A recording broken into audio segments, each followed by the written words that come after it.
Bom dia, galera! Tudo bem? Vamos continuar aí com o nosso capítulo 9, parte 2. Não se esqueça de curtir o vídeo, compartilhar com alguém que possa ser interessante, mandar uma mensagem aí pra gente, quem estiver acompanhando a leitura. Beleza? Bora lá. Bom dia, Oswaldão! Oswaldão chegou aí, ó. Como é que tá aí, mano? Como é que foi o nosso final de semana? Foi bem? Foi suave? Suave na nave? Solta a brava aí, solta a braba pra nós. Vamos lá? O nome completo e verdadeiro de Gal é Maria da Graça Costa Pena Burgos. Foi o empresário Guilherme Araújo quem cunhou seu nome artístico, achando-o mais apropriado a uma cantora jovem, intérprete de música pop. Quando Roberto e Erasmo se sentaram para compor uma nova e especial canção para Gal, optaram pelo nome único, como o de Vanderleia, Martinha e Vanusa, e decidiram fazer dela a porta-voz de um manifesto contra o preconceito racial, social, religioso e até mesmo o que atinge o deficiente físico. Meu nome é Gal, e desejo me corresponder com um rapaz que seja o tal, e não faz mal que ele não seja branco, nem tenha cultura, de qualquer altura, eu amo igual, meu nome é Gal, e tanto faz que ele tenha defeito, ou traga no peito crença ou tradição, meu nome é Gal, eu amo igual. Enfatizando num texto declamado, que para o romance não precisa sobrenome, pois é o amor que faz o homem, a canção foi um sucesso. E, além de ajudar a fixar o apelido monossilábico da cantora baiana, questionou tabus e convenções sociais na época ainda muito arraigados. Meu nome é Gal é uma crítica seríssima, do mais alto nível. Acho que contribui pelo menos um pouco para melhorar alguma coisa em relação ao preconceito. Esse negócio de desnível social, sobrenomes e coisas assim, nada disso deve importar no relacionamento entre duas pessoas, defende Erasmo. A dupla Rock, a dupla Roberto Erasmo voltaria a abordar a questão preconceito racial e social na letra da canção Todo Mundo é Alguém, gravada por Roberto Carlos no seu álbum de 88. Dessa vez, foi uma abordagem mais ampla, porque não estava restrita à questão amorosa. Não importa a cor do homem, como ele se veste, de onde vem, dentro de um castelo ou de um barraco, ele é igual a alguém. Defendem os autores.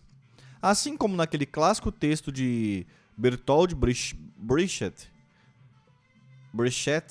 no qual ele invoca os anônimos trabalhadores que ergueram os impérios de César e Alexandre. Em sua composição, Roberto Erasmo também pergunta: da semente ao trigo quantos são?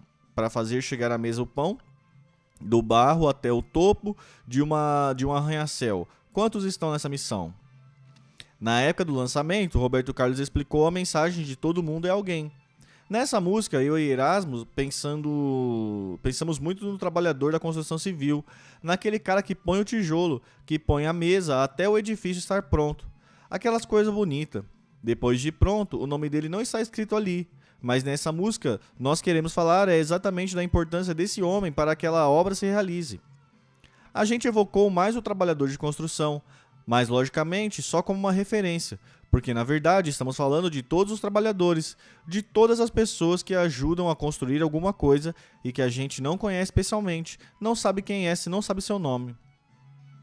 Um outro grande tema que sempre esteve presente na obra de Roberto foi a velocidade, e a forma como ele abordava a questão incomodava bastante, tanto a Candinha como os agentes dos DOPS, a julgar por aquele informe de 71. Mas não deve ter sido apenas por causa da mensagem das canções de Roberto Por Isso Corro Demais e as curvas da Estrada de Santos, que o governo militar limitou a velocidade nas estradas brasileiras a 80 km por hora. A paixão de Roberto Carlos pelos automóveis surgiu muito cedo na sua vida. Ele tinha quase 6 anos quando passou em frente a uma loja ao preço fixo, no centro de Cachoeiro.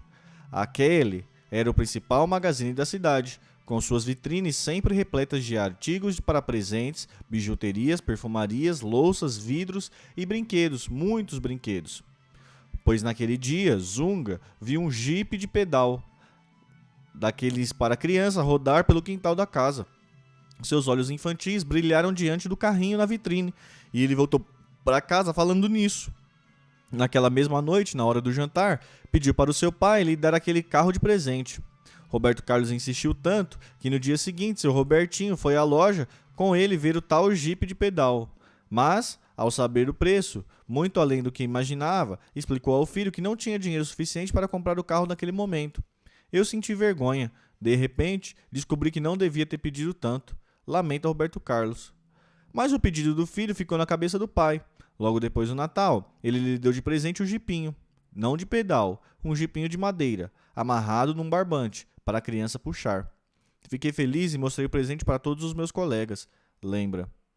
E foi esse seu primeiro carro, um jipinho de madeira puxado por um barbante, que ele saía arrastando pelas ruas, subindo e descendo o Morro do Faria.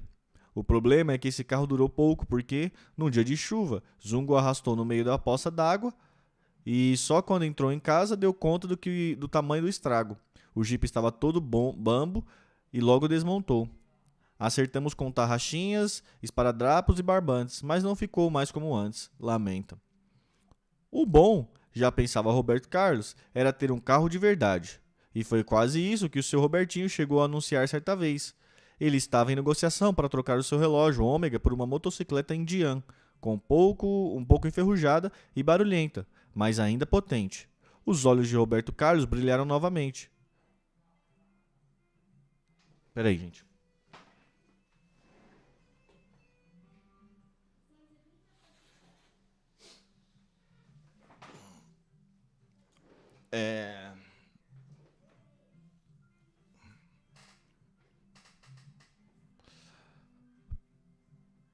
Os olhos de Roberto Carlos brilharam novamente. Não consegui dormir naquela noite, mas o negócio não foi concretizado e eu fiquei muito mal-humorado. Talvez a impossibilidade de ter um carro me tenha feito gostar tanto deles. Naquele tempo, mesmo aquela motocicleta me serviria. Havia uma oficina mecânica em Cachoeiro que exibia uma grande carcaça de trator. Aquilo atraía terrivelmente Roberto Carlos, que estava sempre ali com um ou outro amigo tentando mexer na máquina. O dono da oficina não conseguia entender aquela constante insistência e acabava botando a turma para correr. Mas nem todos foram insensíveis ao prazer que o menino Roberto Carlos tinha de brincar com automóveis. Na cidade havia um italiano muito habilidoso que montou uma carroceria sobre um chassi de um Buick modelo 38. Esse automóvel foi uma sensação em Cachoeiro. E, quando ficava dando sopa, Roberto Carlos chamava os amigos para ir lá mexer nele. Roberto tinha mania de se deitar embaixo do carro que nem mecânico, lembra Edson Ribeiro. Foi, portanto, uma alegria quando, ao invés de expulsar os garotos, o bom italiano convidou-o para entrar no carro. Ele colocou Zunga e Edinho no banco dianteiro do Buick e saiu rodando com eles pela cidade. Desde aquele dia em que dei o passeio no carro do italiano, lá em Cachoeiro, prometi a mim mesmo que teria um automóvel espetacular, afirma Roberto Carlos.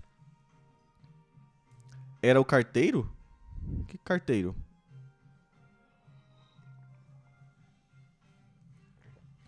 Tem carteiro na história?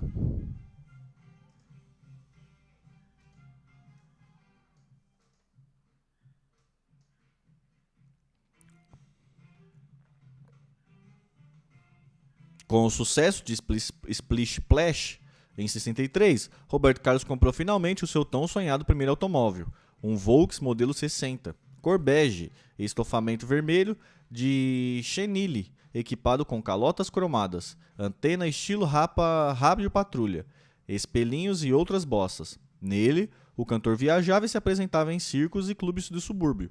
Em dezembro daquele ano, ao mesmo tempo que lançava o 78 RPM como seu primeiro sucesso nacional, Parei na Contramão, ele trocou o Volks por um Chevrolet Bel Air, modelo 55, branco, estofamento vermelho com os vidros Ray-Ban.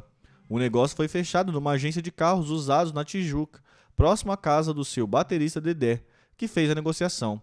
Erasmo Carlos ficou louco quando viu o carro, mas Dona Laura foi contra o filho gastar dinheiro com aquilo e bronqueou com o Dedé por ele ter intermediado o negócio.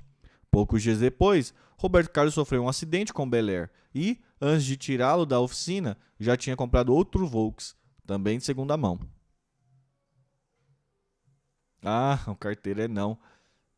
É os caras fazendo limpeza aqui na academia embaixo.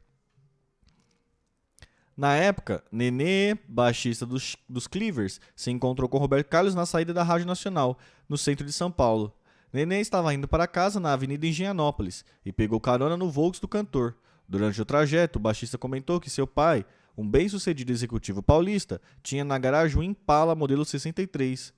Porra, bicho, eu quero ver esse carro de perto. Pode ser agora? Perguntou Roberto. Importado dos Estados Unidos, o Impala era um carro que não se encontrava com facilidade nas ruas. Daí o entusiasmo dele com a possibilidade de ver um de perto. E chegado lá, ele se deparou com um vistoso Impala verde água de capota branca conversível. Puxa, Nenê, que carango, que coisa linda, exclamou Roberto Carlos, dando voltas em torno do carro. Eu ainda vou comprar um carro igual a esse, você vai ver, disse ele. Claro que vai. Roberto, você já está fazendo sucesso. Logo, logo vai pintar uma puta grana para você comprar um carro desse. Incentivou Nené. De fato, mais e melhores carros viriam junto com o sucesso cada vez maior de seus discos. Em 65, ano do sucesso Não Quero Ver Você Triste e História de um Homem Mau, ele adquiriu seu primeiro carro 0 km. Ainda o modesto Volkswagen, mas era o que ele tinha quando começou a apresentar o programa Jovem Guarda na TV Record. Foi então que veio a explosão de Quero que Vá Tudo para o Inferno e as coisas se transformaram para Roberto Carlos. Nené estava em casa com os pais no primeiro andar daquele prédio da Avenida Engenhanópolis, quando uma buzina insistente tocou do lado de fora. Ele foi ver e era Roberto Carlos, radiante com seu primeiro carrão importado, o Impala vermelho, placa SP14289, conversível, com estofado branco, portando rádio e televisão, um símbolo de riqueza e poder. Sinto-me um rei dentro do Impala, dizia na época um deslumbrado Roberto Carlos. Como o sucesso continuou ao longo dos anos, ele chegou em dezembro acumulando 7 automóveis, mais um Impala, um Oldsmobile conversível, um Esplanada, um Cadillac, um Calhambeque e um Volks 1600 para serviços de casa.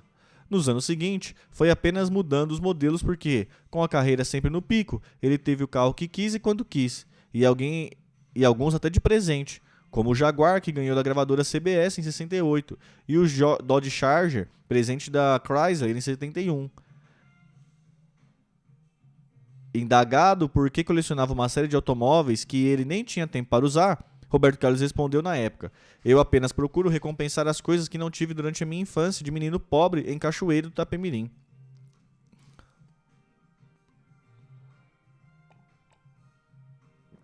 Essa música é tão legal, gente. Eu gosto do cantor por carros e velocidade. Este gosto do cantor por carros e velocidade deu motivo a uma incrível e surpreendente carta de uma adolescente ao então prefeito de São Paulo, Faria Lima, pedindo para ele prender Roberto Carlos. As razões para tão inusitado pedido ela esclarece na carta. Prezado senhor prefeito, senhor Faria, eu sou uma menina de 11 anos e já sei muito bem o que a vida nos oferece de bom e de mal. Por isso, eu queria lhe pedir um grande favor. Um favor que diz respeito ao nosso tão querido Roberto Carlos. Eu quero que o senhor mande prender o Robertinho, sabe? Eu temo muito pela vida dele e rezo todas as noites para que ele nunca...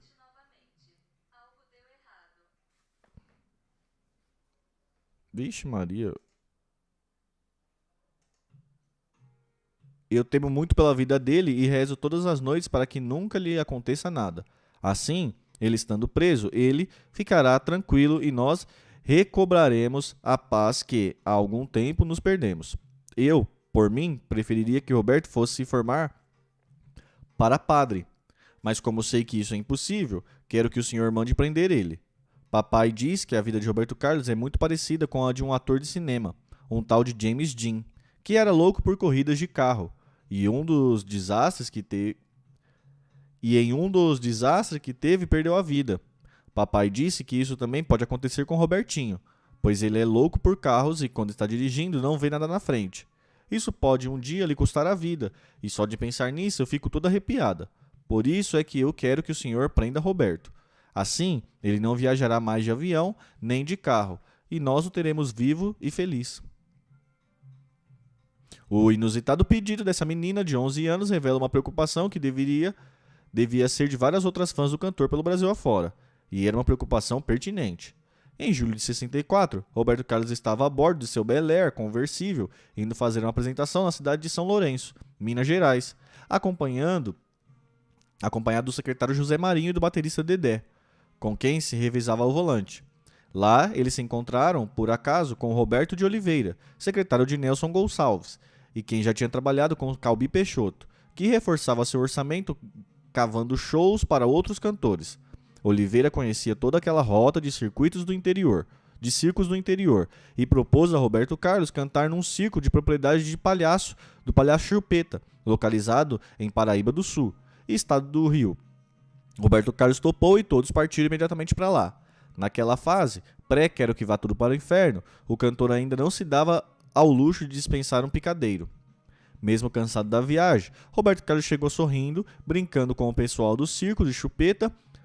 O cantor se entendeu rapidamente com o palhaço e foi acertado o show para aquela noite mesmo. Às 20 horas, Roberto de Oliveira se lembrou, então, que havia um outro circo, na cidade vizinha, de Três Rios, e que seria possível agendar mais uma apresentação para aquela noite. Afinal, a distância entre as duas cidades era apenas 70 km. O palhaço Chupeta conhecia o dono do circo de Três Rios e até se propôs a ir junto para dar uma força. Ok, era preciso faturar e todos entraram novamente no carro de Roberto Carlos, dessa vez conduzido por Dedé, que correu como se disputasse com o patrão quem fazia mais quilômetros por minuto. Lá chegando, não houve dificuldade de agendar a segunda apresentação da noite. Roberto Carlos cantaria ali às 22 horas, depois da apresentação no Circo do Chupeta. Não ficou tão folgado, mas dava para cumprir. Eles ainda almoçaram com o pessoal do circo e, após um breve descanso, pegaram o caminho de volta para a Paraíba do Sul. A rodovia estava com pouco movimento, e Roberto Carlos também corria à vontade, tendo ao seu lado Roberto de Oliveira, e no banco traseiro José Marinho, Dedé e Chupeta. Oliveira vinha brincando, fazendo zoeira com a turma de trás, e isso irritou Roberto Carlos, que parou o carro no meio-fio e pediu para ele trocar de posição com Mariano. Depois da parada, percorreram mais uns 2 km quando, de repente, numa curva, o carro derrapou e girou. Pé no freio, golpe rápido de direção. O pneu dianteiro do lado esquerdo trinca e se solta do veículo. Um barranco do acostamento serviu de rampa propulsora para o Bel Air subir, dar uma cambalhota no ar e cair de pneus para cima.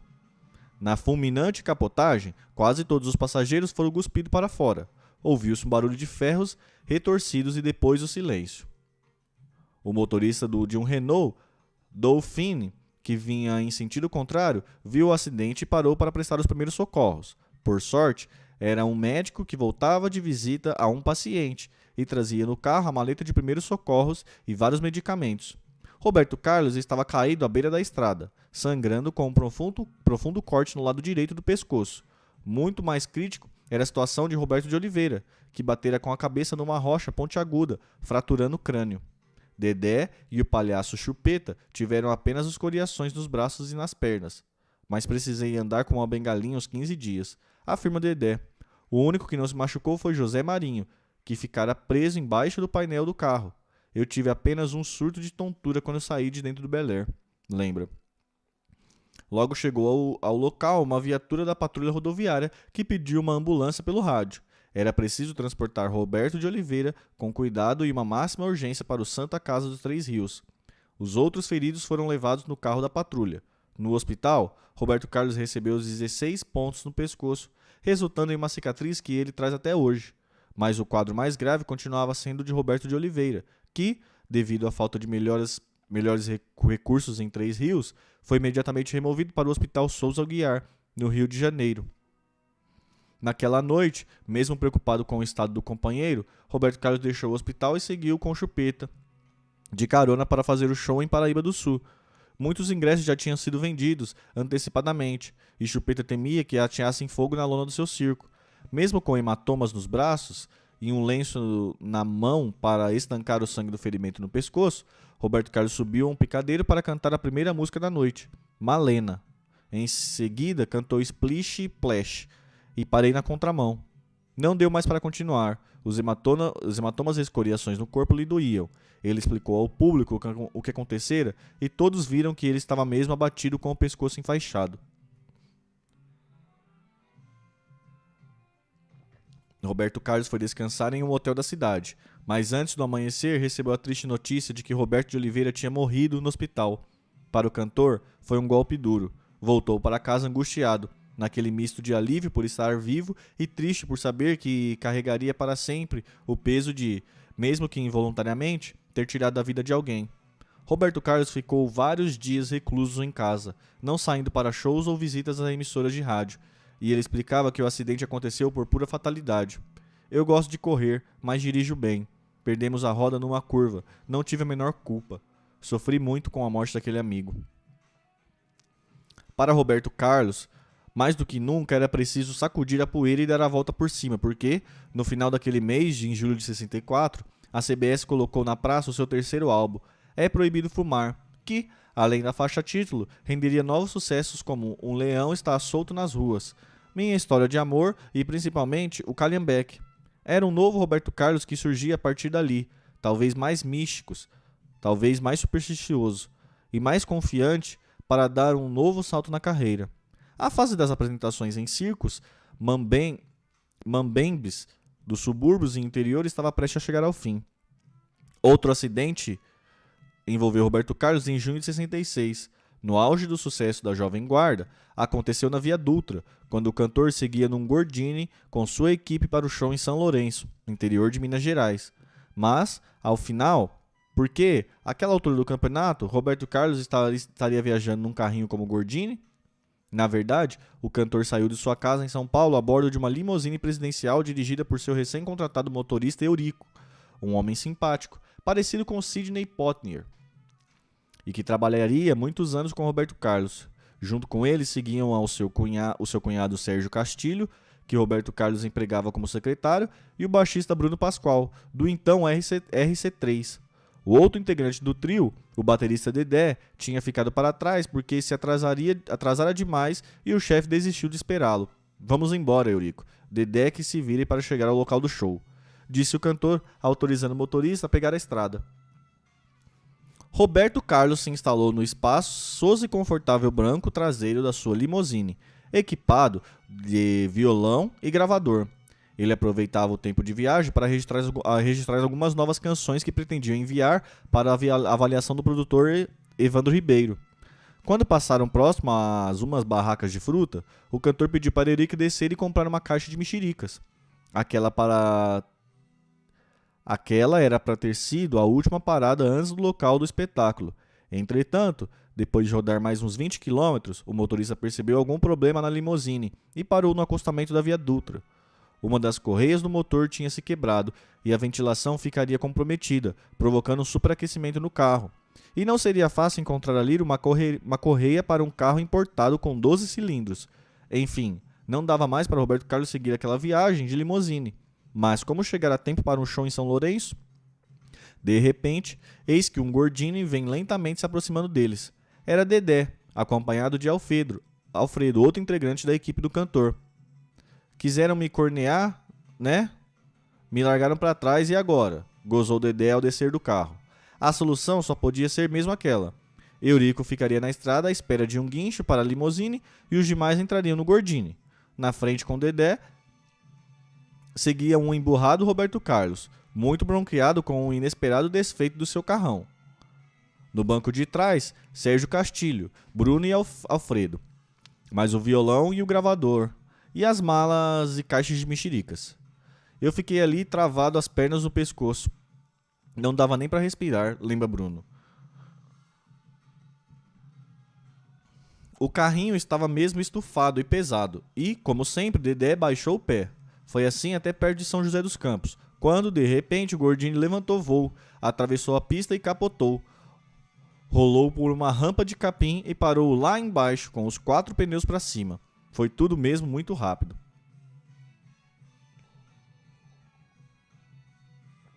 Dentro do carro, silêncio total. Todos os passageiros de cabeça para baixo, ninguém falava, ninguém se mexia. Apenas Bruno ameaçou um primeiro movimento, e ele gelou quando notou ferimentos nas costas e nas cabeças dos companheiros. Meu Deus, só sobrou eu, pensou ele angustiado. Com a sua experiência de torneiro mecânico formado pelo Senai, temeu que o carro fosse pegar fogo, pois o motor ainda estava ligado. Vamos sair logo daqui, essa merda vai explodir, gritou Bruno. E todos começaram imediatamente a meter o pé nas portas do carro. O problema é que a portinha do Gordini não queria abrir e eles tiveram que forçar uma saída pelo vidro da frente. Foi uma desgraça para sair lá de dentro, lembra Dedé. Felizmente, todos ficaram em pé, apenas com algumas escoriações. O que Bruno imaginou serem ferimentos eram, na verdade, as mexericas amassadas sobre os corpos.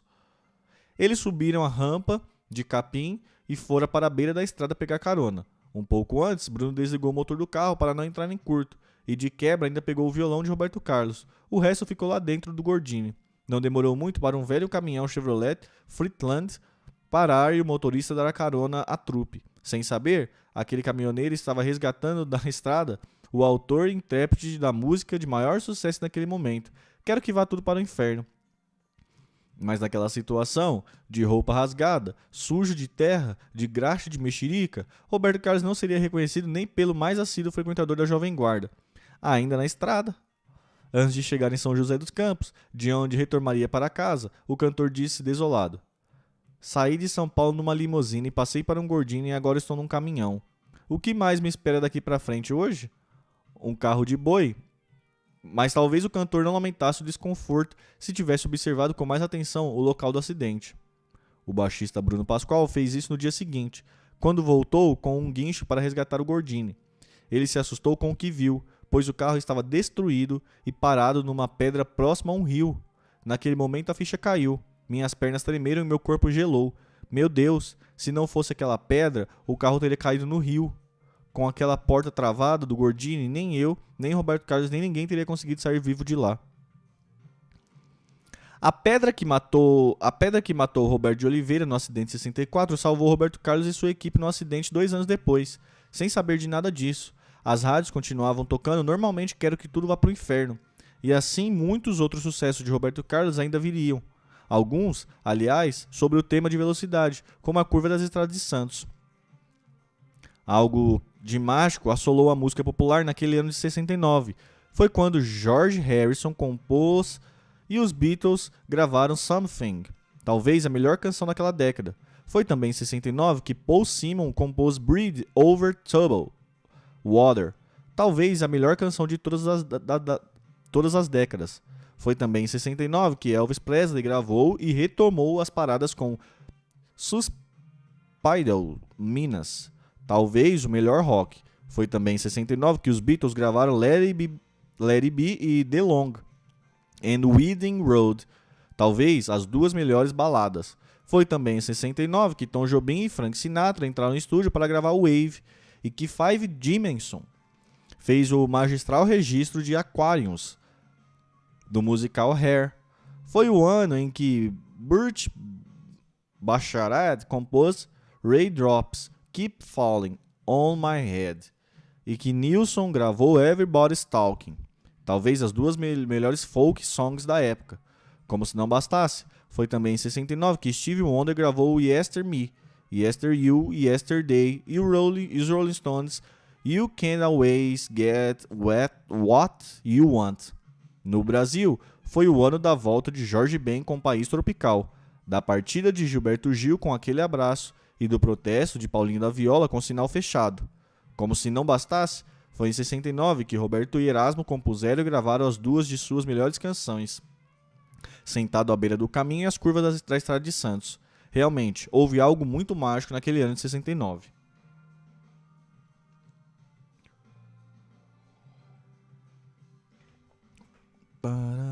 Peraí.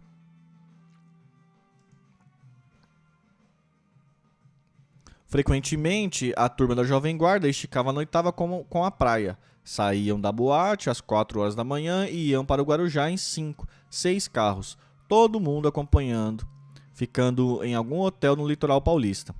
Costumávamos passar várias vezes pelas curvas da Estrada de Santos, afirma Erasmo Carlos. Eu gostava muito de viajar naquela estrada, embora ali não desse para correr muito, diz Roberto Carlos. Pois a canção As Curvas da Estrada de Santos nasceu exatamente naquele cenário. Foi numa certa noite, no início dos anos 69, quando Roberto Carlos mais uma vez descia a serra em direção ao Guarujá, onde iria fazer uma apresentação.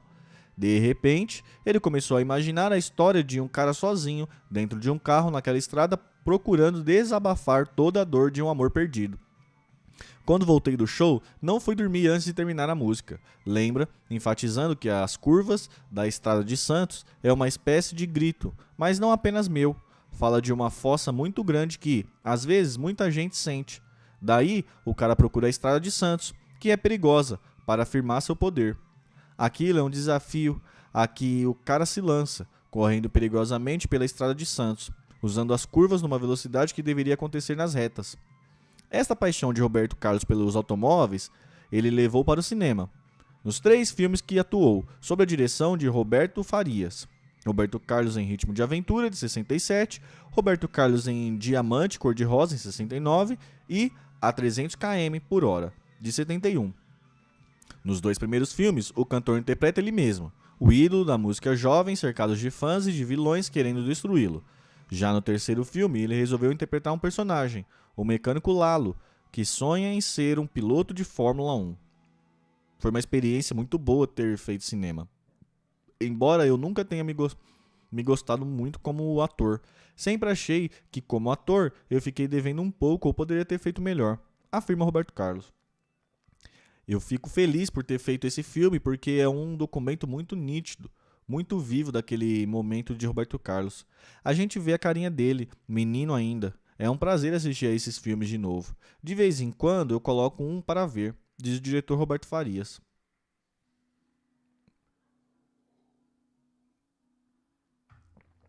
Caminhoneiro foi composta no piano. E quando surgiu a melodia, Roberto Carlos logo sentiu que aquilo tinha alguma coisa a ver com a estrada, com velocidade.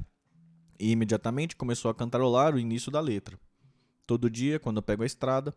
Mas até aí não estava definido se aquela estrada seria percorrida por um caminhoneiro ou por alguém num carro esporte, como tantas vezes já ocorreram nas canções de Roberto Carlos.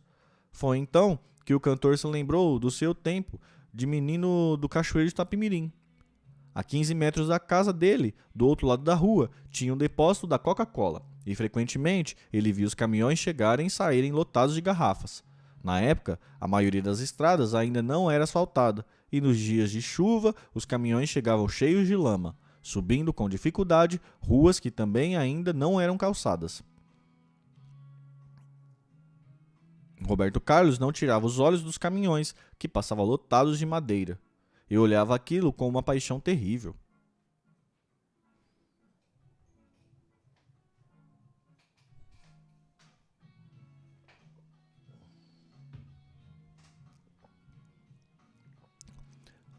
Queria ser chofer de caminhão daqueles. Queria ser chofer de um caminhão daqueles.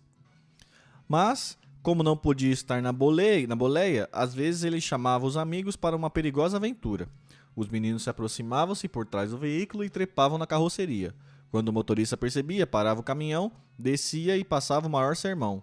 Todas essas imagens me vieram à memória e comecei a compor a música, já falando do ponto de vista do caminhoneiro, isto é, da boleia para fora. Diz Roberto Carlos, que a partir daí engatou uma segunda e seguiu em frente na letra. Agora já narrando as peripécias de um caminhoneiro apaixonado que percorre o país inteiro, pegando chuva e cerração. Ao mostrar os primeiros rascunhos para Erasmo Carlos, ele exclamou: "Puxa, bicho, mas isso é sensacional." As frases e as imagens foram seguindo com muita facilidade. O que deu mais trabalho foi selecionar as melhores coisas, porque havia muito o que dizer. Era um tema rico que daria para fazer mais 2 músicas, afirma Roberto Carlos. Originalmente, uma das estrofes de Caminhoneiro dizia: "Tô correndo ao encontro dela, meu coração dispara solto na banguela."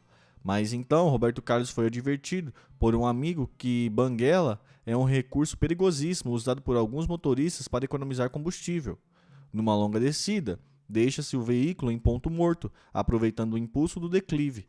Mas a prática significa um sério risco, pois a velocidade é grande e os freios perdem muito a eficiência, o que provoca sério e graves acidentes nas estradas. Convencido da explicação e do alerta, Roberto Carlos mudou a estrofe para "Coração tá disparado, mas eu ando com cuidado, não me arrisco na banguela." Com apenas metade do caminhoneiro de Caminhoneiro pronta, o cantor já sentia que tinha nas mãos uma canção forte. O produtor Mauro Mota, que naquele ano entrava na produção dos álbuns de Roberto Carlos, ficou entusiasmado. Quando Roberto me mostrou a canção, não tive dúvida de que aquela seria a faixa para puxar o disco. Outro que se entusiasmou com o Caminhoneiro foi o maestro e arranjador norte-americano Charles Calello. Mas ele não entendeu direito a ideia e fez um primeiro arranjo em um ritmo de samba. Depois, com muito tato, Roberto Carlos conseguiu explicar que queria aquela música numa levada country. Charles Cabello refez então seu trabalho, revestindo o Caminhoneiro com um belo arranjo de orquestra com 12 violinos, 4 violas, 4 cellos, 2 baixos e uma harpa. Quando gravamos o playback, percebi que a música cresceu ainda mais, lembra Roberto Carlos. Enfim, a canção estava muito mais do que aprovada nos bastidores. Faltava saber qual seria a reação da mídia e do público, porque Caminhoneiro surgiu na contramão da programação radiofônica. Naquela virada de 84 para 85, o mercado discográfico já estava totalmente dominado pelo chamado rock de Bermudas, ou rock Brasil, de nomes como Blitz, Lulu Santos, Barão Vermelho, Paralamas de Sucesso, e pelo som pop internacional de astros como Michael Jackson e Madonna. Domínio que seria consolidado e celebrado em janeiro de 85, com a realização do primeiro Rock in Rio, pois os Caminhoneiros passou por cima disso tudo com um trator, ou melhor, como uma carreta, tornando-se o maior sucesso daquele ano e um dos maiores da carreira de Roberto Carlos.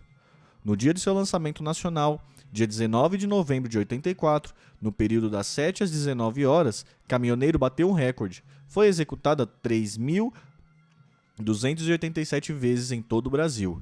De certa forma, a canção antecipou a onda sertaneja que ganharia o mercado brasileiro a partir da década seguinte.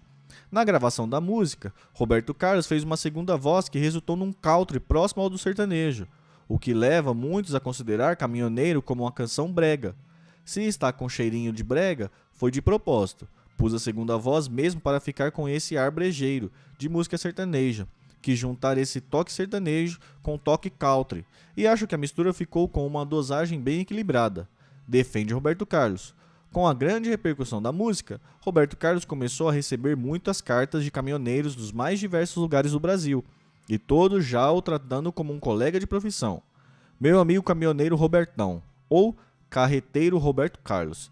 Na época, o cantor curtiu muito essa identificação com os dos caminhoneiros com sua música. Fico realmente feliz ao receber uma carta de um caminhoneiro dos confins da Paraíba ou do Rio Grande do Sul. E o autor dizendo: meu irmão caminhoneiro.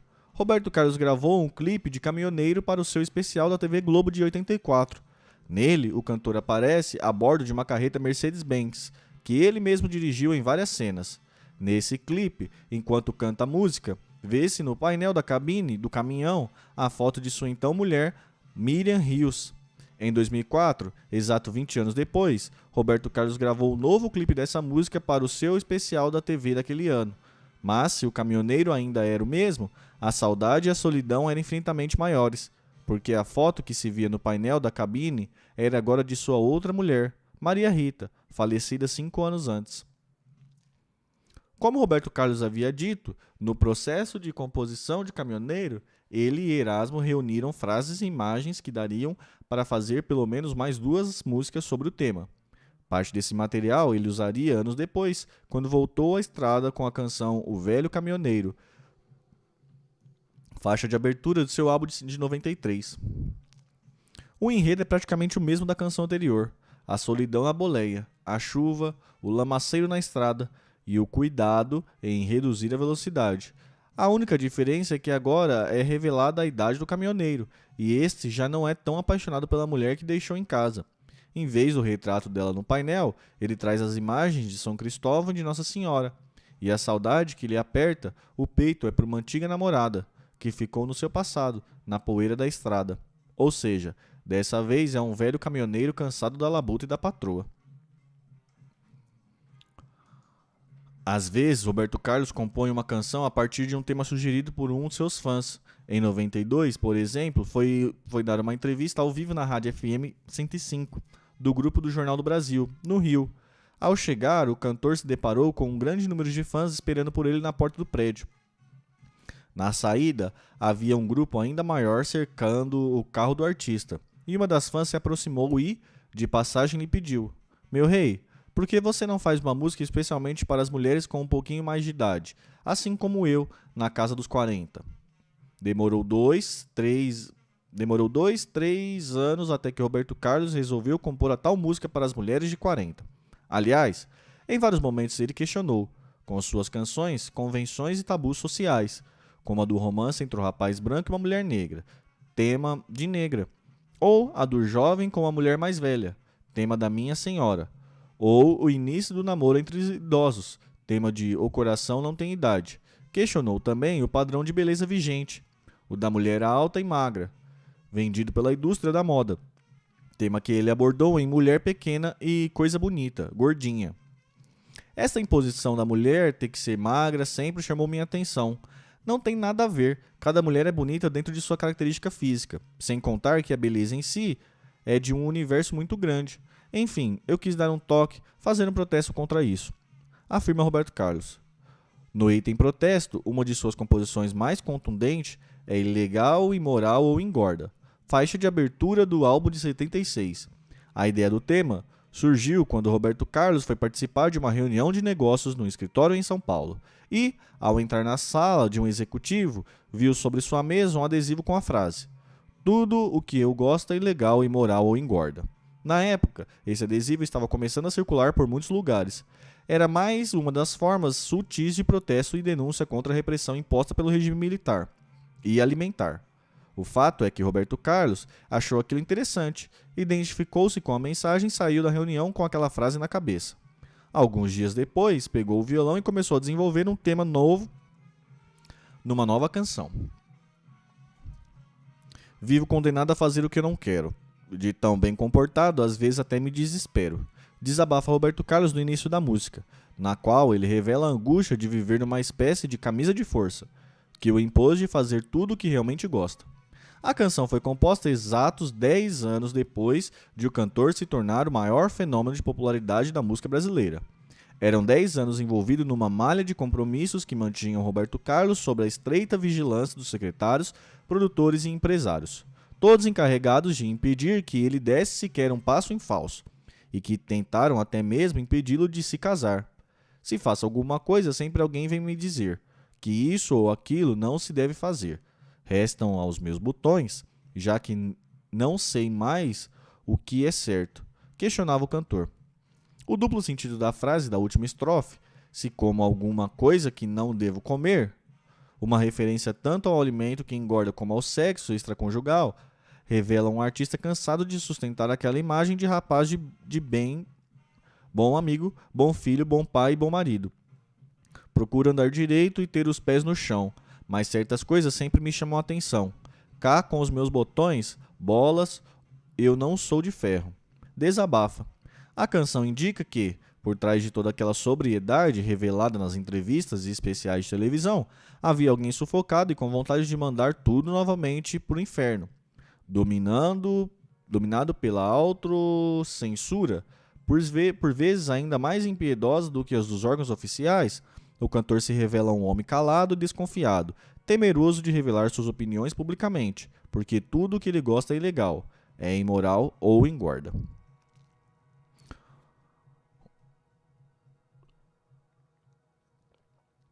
O produtor Evandro Ribeiro gostou quando escutou os primeiros esboços da nova canção. Achou o tema forte, ideal para ser a faixa de abertura do álbum seguinte do cantor. O problema é que Roberto Carlos chegou a Los Angeles para gravar o seu novo disco sem ainda ter concluído a canção. A solução foi telefonar para Erasmo Carlos, no Rio, e trabalhar com ele à distância.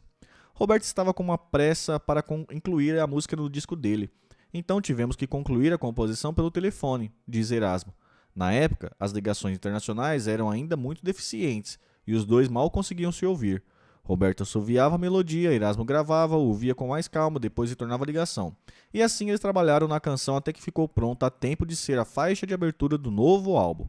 A partir daí, aquela frase, tudo que eu gosto é ilegal, imoral ou engorda, deixou de ficar restrita às salas e escritórios para ganhar a boca e os ouvidos de todo o povo brasileiro. Na Jovem Guarda era uma loucura. Saía a mulher debaixo da cama dele em hotel, de dentro do armário. E Roberto sempre foi muito mulherengo. Vanderleia. É isso aí, rapaziada. Acabamos o capítulo 10. Tem que dar aula hoje. Talvez mais tarde eu volto aí, beleza? Senão amanhã estamos cedo aí. Tamo junto, deixa os comentários aí se estão gostando do livro. Chegamos ao capítulo 10, vai até o capítulo 15 esse livro. Então, estamos perto do fim aí. Hoje é segunda, talvez mais 5 dias a gente acaba esse livro, beleza? Tamo junto então, galera. Boa semana pra vocês.